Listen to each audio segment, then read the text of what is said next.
What do you call a bee that can't make up his mind? A May bee. What do you call a bee that keeps coming back from the dead? A zombie. Okay. What do you call a bee that runs for office? A politician. Okay. How about this? Why is honey so good for your health? Because it's filled with vitamin B. What do bees use to comb their hair? A honeycomb. Why did the bee get fired from the barber shop? He only knew how to give buzz cuts. Oh, this one's great. When you have a bee in your hand, what's in your eye? Beauty. Because beauty is in the eye of the bee holder. Oh, how many do I owe? I got 1,000,000 of them. All right, how about this one? What do bees like to put on their sushi? Wasabi. Maybe you haven't heard this one. What goes zub, zub, zub? A bee flying backwards.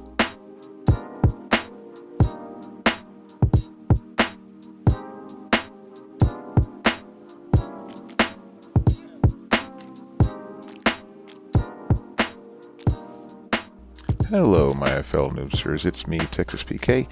Today we're going to be taking a look at building a bee house. Really what I want to do is be able to start working on some of the infrastructure around the city.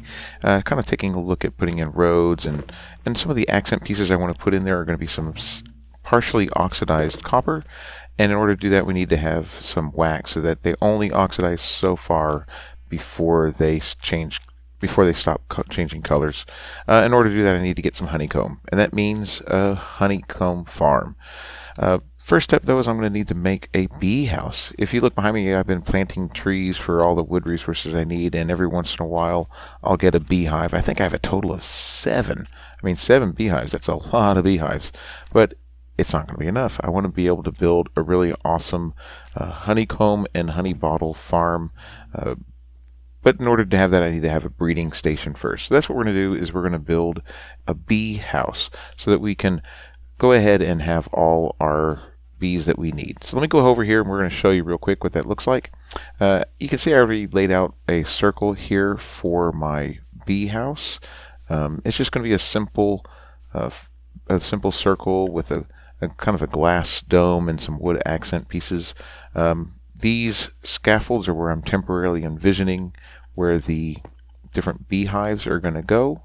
I guess technically they're bee nests, but we're going to put them in there with campfires underneath them and put some trapdoors around them to keep the bees safe.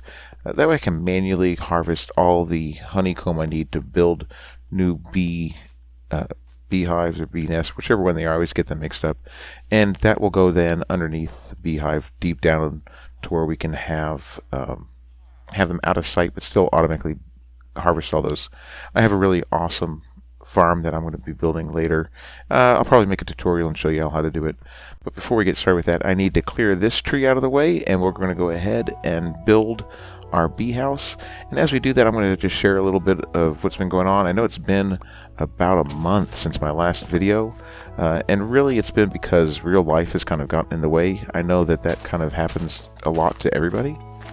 Mine was a little weird though. I fell and broke my arm I guess it was over a month ago now, and while it wasn't that serious of a break, just a minor hairline fracture, boy, does that take it out of you. And I just really couldn't make videos too well. I tried a little bit, but it just took so much out of me. You wouldn't think a little fractured arm would do that, but boy, I was worn out from it. I guess that just kind of goes with the territory when you hurt yourself like that. It wasn't anything serious. I just slipped and fell, landed on my hand funny, and as a result we ended up with a broken arm or broken wrist. However, I'm feeling a lot better now, and I'm finally getting back in the swing of things. Of course, the holidays also have been kind of slowing things down for me. A lot of other family things going on, so it was kind of hard to make videos and spend time with the family and all that, as well as trying to recover.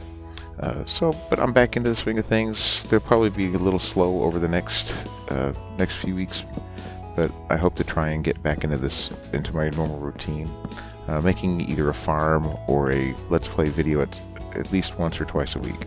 For this bee house, we're going to be putting, like I said, kind of a glass dome here to where you can look in and see what's going on, but then have nice wood accents. I'm using spruce logs. I'm going to strip them here in a second. I think that that's going to be just kind of look really nice, and also come back in then with some dark oak accents at the top as well. I just think it's going to look kind of nice. We'll see though. I've been testing around with different color palettes, so I think this is a good one to match just kind of the rest of the city, but different enough to kind of make it nice and light and airy. But with that, it is almost nighttime, so it's going to be the perfect time to go grab our beehives. The bees go to bed at night, and if you use Silk Touch, you'll notice my Access Silk Touch, you can grab a beehive and they will not come out and sting you. So let me go through and I'm going to grab 5 beehives real quick, and I'll come back once I've got them all gathered up. Now, while I really didn't want to break my arm, and I certainly didn't want to take time off from making the videos, it kind of did give me a chance to sit back and reflect upon what I wanted to do with the channel and make plans for how I'm going to be doing things going forward.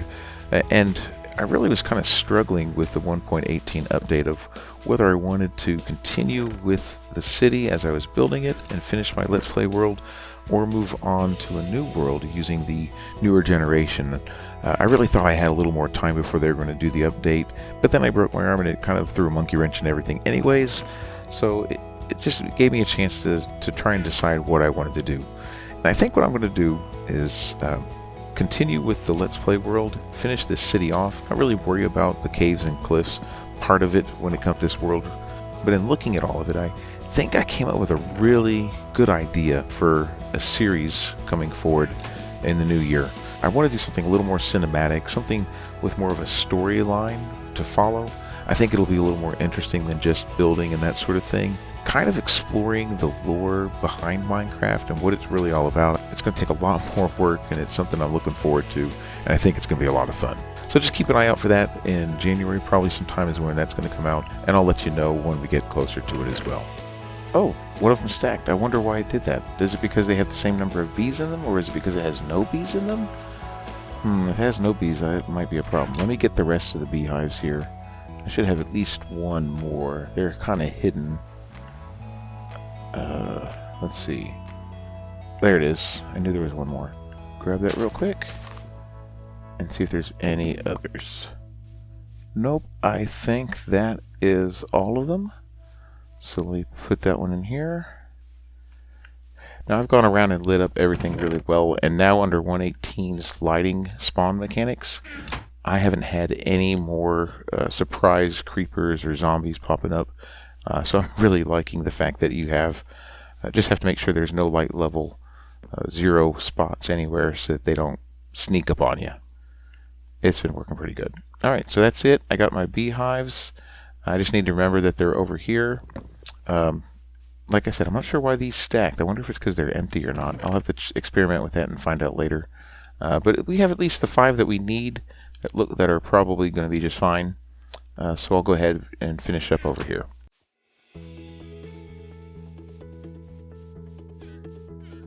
Now the next step is we're going to come in and put in all of our glass around here, and they're also going to be 3 high, just like the wood here.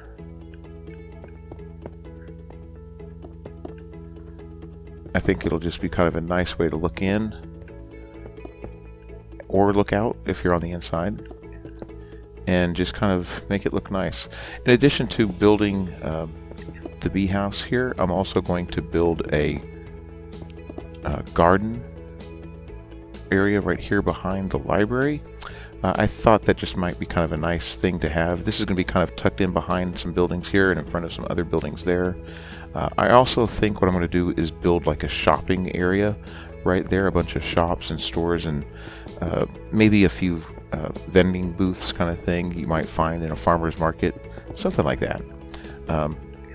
And I just thought this would be a good way to kind of beautify the area, if you will, to where if people come in out of the library or down one of the main roads that are going to go on this side or on that side, there'd be just kind of a nice relaxing place to go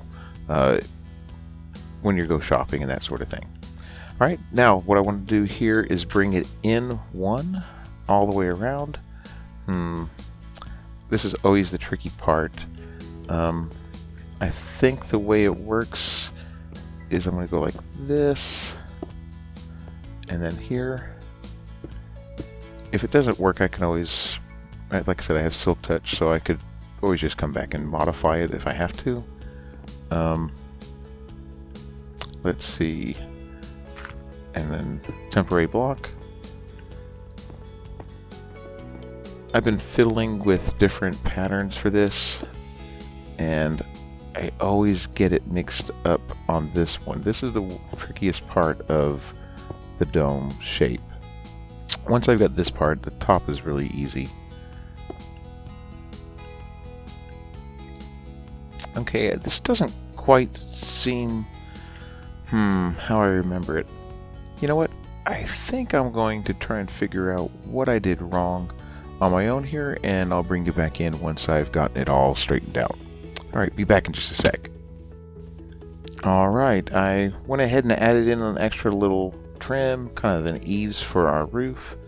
I think that looks pretty good. Let's get an aerial view so you can see it from above. Oh yeah, that looks kind of like a dome, doesn't it? And the I think the stone brick with the glass and then the accents of the wood look really good. So now let's just go ahead and put in our door. I think the dark oak door is going to be the best one.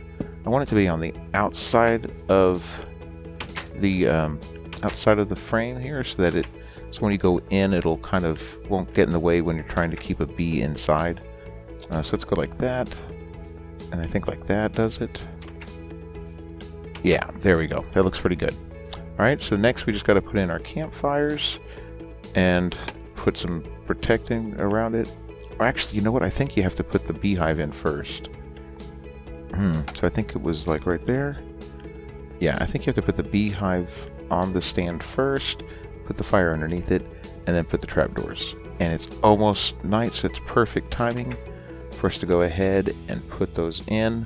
And then I think I'm also going to come out and put some like lanterns and other little lighting around the outside edge as well. So let me go ahead and go get those, and we'll put them in real quick. Part of the reason you want to do this at night is so that you don't have the bees trying to escape. If it's nighttime, they'll stay in their beehive until morning, so it just makes it easier to work with them at the night. So this couldn't have been timed out better if I tried. Alright, now that those are in place, let's go ahead and let's put in our campfires. I think I have those right here. Yep.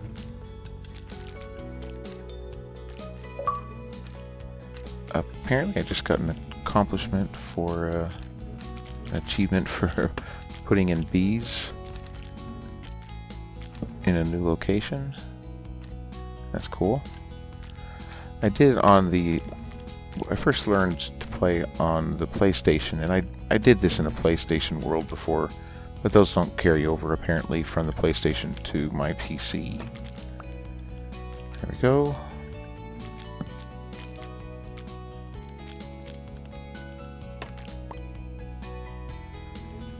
One more. There we go. This will keep the bees from getting hostile when you go and harvest the honey or the honeycomb, either one. Now, bees will fly into these campfires, though, if you aren't careful. So what I do is I put these trapdoors around the campfires on all four sides. Now this one I don't have to because it's up against the stone brick, but over here, all four sides, just so that the bees won't accidentally fly into them. Plus they look like it's a stand for the bees, a bee nest to sit on top of, so it looks pretty good.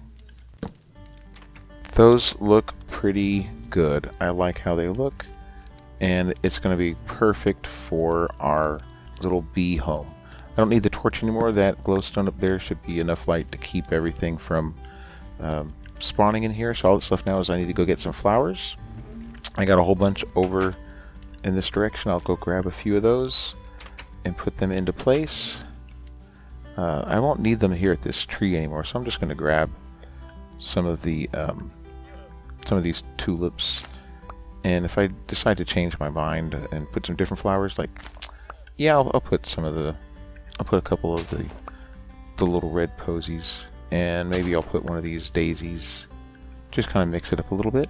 I might come back and add in some other colors inside the bee house, but I know I'm going to definitely put a lot of different flowers out here to kind of accentuate what's going on already next to the library, but just to make it look really pretty. Okay, so let's go ahead and just plant a few flowers. I want to spread those out a little.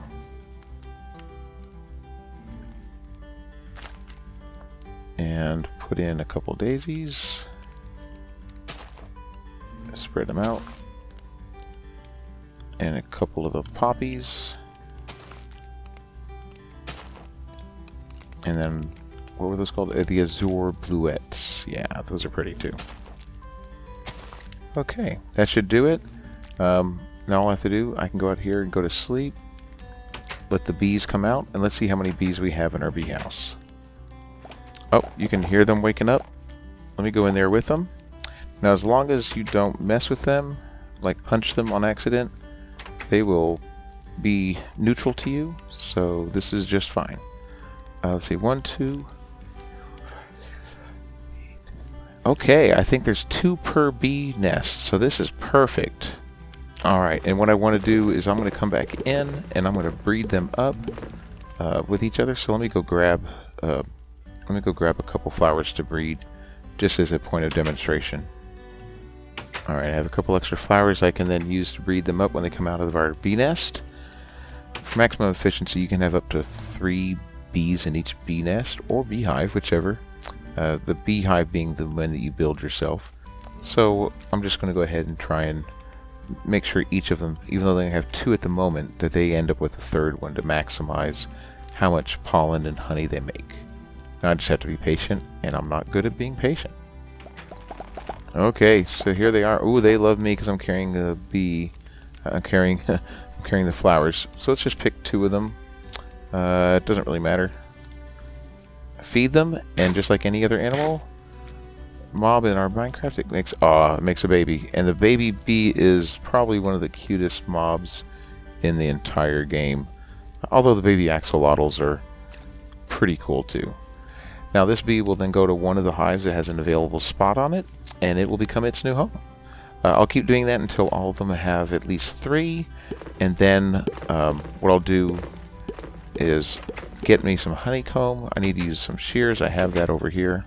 So what I'm going to need to do is get my shears, and I'll be right back and show you how you make a bee hive. Okay, so I got my shears. Now because there's a fire underneath this, when I use it on here and shear the beehive, they will not aggro against me, and I will be able to collect 3 honeycomb from each one of these. Now what I can do is take these honeycomb, go to a crafting table, which I have handily right over here, and I could use the honeycomb to make a block, but what I want to do is make a bee hive. I have enough wood at the moment to go ahead and make 4 of them, so let's go ahead and do that. I made 4, I can make a 5th one, I just need another piece of wood, but that's good enough for the moment. And what you do with the beehive then is you can take it in here. I'll take one of them,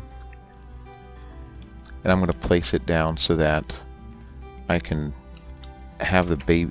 Once I start having baby bees go in there, they'll go into this empty beehive as well. I think I'm just going to put it like right here up against the wall. And I'm not going to harvest that one. I just want to wait until it's got some bees in it. So I'll just leave it there without a fire underneath it, and we will collect ourselves some bees. But I think that's where we're going to call it an episode. I really like how it turned out. I wanted to have a nice, simple, but good-looking bee house for me to use to breed up the bees, so I can collect all the honeycomb I need in order to make the bee hives that I'll be using to have in my automated honeycomb and honey bottle farm that I'll be building later. In between episodes, I'll also be doing a little bit of touch-ups around the area, probably start laying in the roads, the main road for the city, and maybe even adding in a bit of the garden here next to the bee house as well. That way we can just kind of get things moving. But all that being said, I hope you enjoyed yourself. I know I did. And if you did, make sure you do all those things that you're supposed to do. And I'll hope to see you again in the next episode. But until then, this is Texas BK. Be good to each other. Bye.